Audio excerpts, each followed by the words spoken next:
Most geopolitical debates assume that winning territory means gaining power. But history shows something different.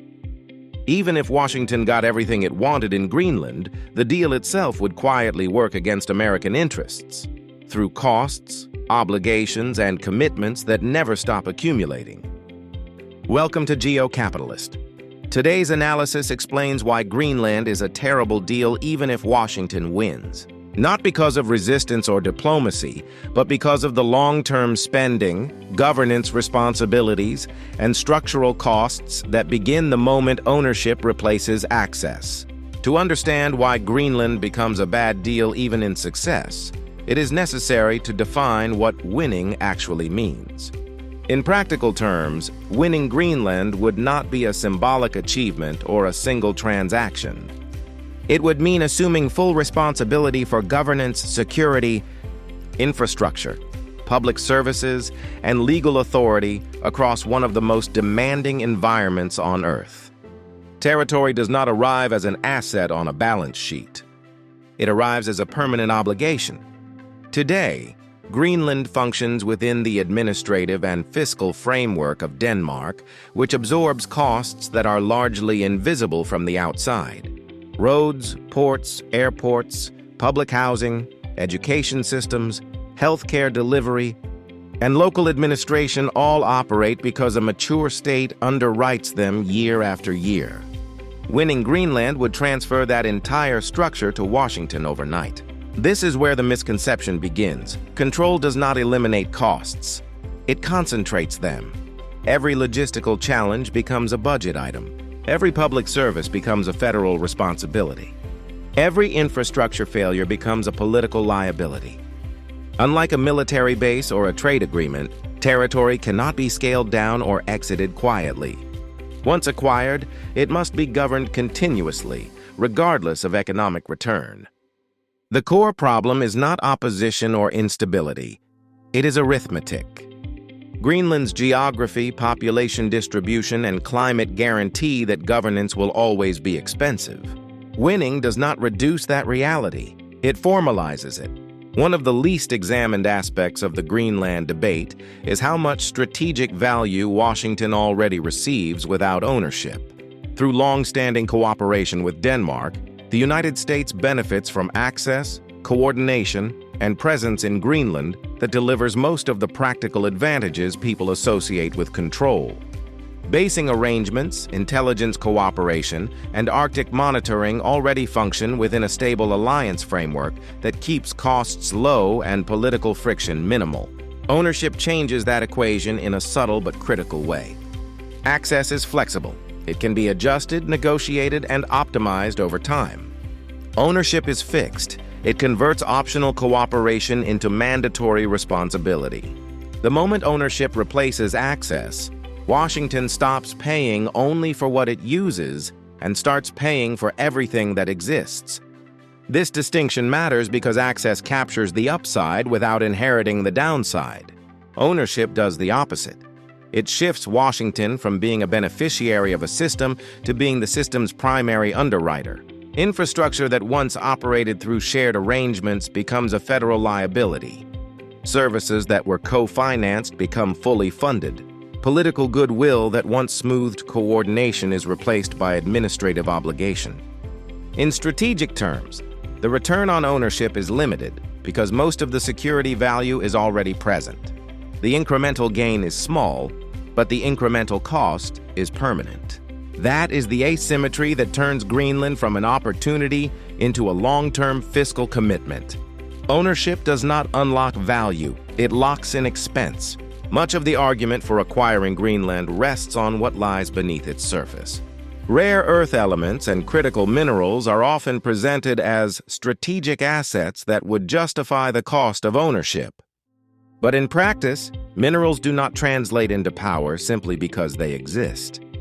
They translate into power only after decades of investment, construction, and processing. Greenland's geography makes that conversion especially expensive. Developing a single large mining project in Arctic conditions typically requires $2 to $4 billion in upfront infrastructure. Roads, ports, power generation, housing, and logistics must be built almost entirely from scratch. Exploration and permitting alone can take 5 to 10 years, followed by another 5 to 7 years of construction. Even then, production ramps up slowly.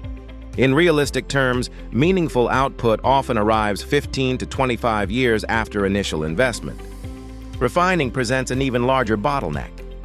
Greenland has no refining capacity, and the United States has limited ability to absorb new supply without building additional facilities. A modern refining plant can cost $1 to $2 billion and take 7 to 10 years to bring online while facing environmental and political resistance. Before a single kilogram of refined material reaches American industry, Washington would likely spend $10 to $20 billion over decades.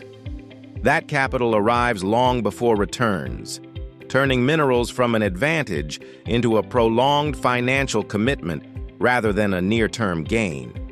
Beyond minerals and strategy lies a quieter cost that rarely enters the debate: daily life. Greenland's public services do not fund themselves. Today, they are underwritten by Denmark through annual block grants that keep the territory functioning at a basic modern standard. These transfers amount to roughly $600–700 million per year, covering healthcare, education, local administration, transport subsidies, and essential public infrastructure. This support is structural, not optional. Greenland's small population, dispersed settlements, and extreme climate make self-financing public services economically impossible. Hospitals must operate regardless of patient volume. Schools must exist even where student numbers are small. Transport and energy systems must be subsidized simply to keep communities connected. Denmark absorbs these costs every year, quietly and predictably. Proposals that imagine one-time payments to Greenland's population fundamentally misunderstand this reality. A lump sum does not run a hospital.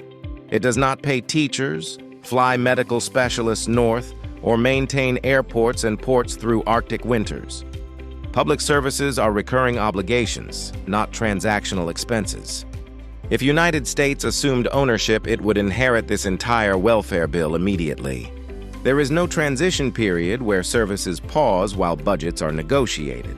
The spending begins on day one and continues indefinitely. This is the cost of governance that ownership cannot avoid and rhetoric cannot erase. Greenland is not governed by land or minerals. It is governed by people.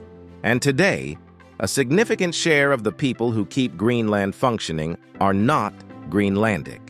They are Danish professionals working on rotation or long-term contracts across healthcare, education, infrastructure, and public administration. Doctors, nurses, teachers, engineers, and civil servants are supplied, trained, and paid through a system Denmark has built over decades. In critical sectors, this reliance is substantial. A large portion of medical specialists, senior educators, technical engineers, and administrators are Danish nationals. If Denmark's role ended, those people would not automatically transfer with the territory. They would leave. Washington would not inherit institutions, it would inherit vacancies. Replacing that workforce is not a matter of recruitment alone. Greenland's environment requires Arctic experience, long rotations, and extensive support. To attract qualified professionals, Washington would need to offer hardship pay, housing subsidies, family relocation packages, guaranteed health care, and regular leave.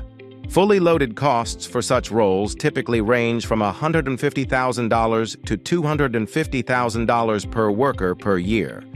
Maintaining current service levels would likely require 4,000 to 6,000 skilled professionals, imported and retained on long-term contracts. Even conservatively, that translates into $600 million to $1.5 billion annually, simply to keep hospitals staffed, schools open, and public systems running. This cost is permanent, unavoidable, and rarely acknowledged in discussions about Greenland's value. Even if Washington were willing to assume Greenland's welfare and workforce obligations, the cost would not simply mirror what Denmark pays today. It would almost certainly be higher. Denmark operates Greenland through a centralized public model designed for small populations, remote delivery, and long-term staffing rotation. Costs are spread across a national system optimized for exactly this kind of governance. The United States does not operate that way. American public services are fragmented across federal, state, private, and insurance-based structures. Replicating Denmark's integrated healthcare and education systems abroad would require new administrative layers, contractual arrangements, and oversight mechanisms. Each layer adds cost, complexity, and delay. What Denmark delivers through established public institutions, Washington would need to assemble through a patchwork of agencies and providers. Labor costs would also rise. Danish professionals accept postings to Greenland within a familiar national system, supported by standardized benefits and career paths. The United States would need to compensate foreign or domestic workers for legal complexity, relocation risk, and long-term uncertainty. Arctic hardship premiums would increase, not decrease. In effect, Washington would be building a bespoke governance system from scratch in one of the world's most expensive operating environments. That effort would not benefit from economies of scale or institutional memory. It would be more complex, more exposed to political friction, and structurally more expensive than the system it replaced. Ownership does not streamline governance, it multiplies its cost. When all of these obligations are combined, Greenland stops looking like a strategic opportunity and starts looking like a permanent budget line. Welfare spending, workforce replacement, infrastructure subsidies, Arctic logistics, and administrative oversight do not peak and decline. They repeat every year. Even under conservative assumptions, Washington would face $1 to $2 billion in annual recurring costs before accounting for mining investments or new security spending. Over time, those numbers compound quietly. Over 25 years, the baseline cost alone reaches $25 to $50 billion, with no guarantee that mineral projects ever deliver competitive returns. Unlike defense programs or overseas bases, these costs cannot be paused, downsized, or renegotiated without immediate social and political consequences. This is the nature of a budget trap. Once ownership begins, exit options disappear. Every future administration inherits the same obligations, regardless of priorities or fiscal conditions.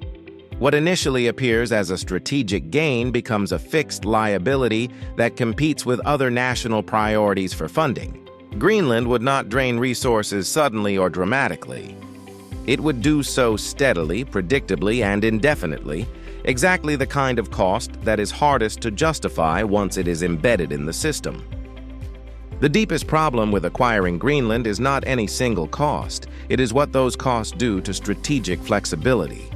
Capital committed to Greenland cannot be redeployed elsewhere. Diplomatic attention devoted to managing Arctic governance is attention not spent in Asia, technology competition, or alliance maintenance. Over time, Greenland becomes less a source of leverage and more a gravitational pull on decision-making. This is how strategic sinks form. They are not failures. They are successes that lock in obligations faster than they generate returns. Every additional dollar invested to justify the original decision increases the difficulty of reassessment. Instead of optional engagement, Washington inherits permanence. History shows that great powers rarely weaken by losing territory. They weaken by managing too many peripheral commitments that consume resources without strengthening the core. Greenland fits that pattern precisely. Even if Washington wins, the victory delivers responsibility faster than advantage. In modern geopolitics, strength lies in optionality, the ability to shift focus as conditions change. Greenland would do the opposite. It would anchor resources, attention, and political capital to one of the most expensive environments on Earth, turning a symbolic success into a long-term strategic constraint. Greenland is often described as a prize waiting to be claimed. In reality, it is a long-term commitment waiting to be funded. Even if Washington were to win, the obligations that follow would begin immediately and compound quietly over decades. The costs are not abstract. They appear in annual budgets, workforce contracts, infrastructure subsidies, and governance responsibilities that cannot be deferred or exited without consequence. This is why Greenland represents a strategic test, not of power, but of judgment. In today's world, influence is measured less by what can be taken and more by what can be sustained. Deals that look decisive on a map can become liabilities in practice. And the most expensive outcomes are often the ones that succeed, locking resources in place long after the headlines have moved on. And there you have it. If you found this breakdown valuable, watch our next video. It connects directly to what's unfolding. And don't forget to subscribe. Your support helps us decode these global shifts without compromise. This was why Greenland is a terrible deal, even if Washington wins. Thanks for watching, and we'll see you in the next video.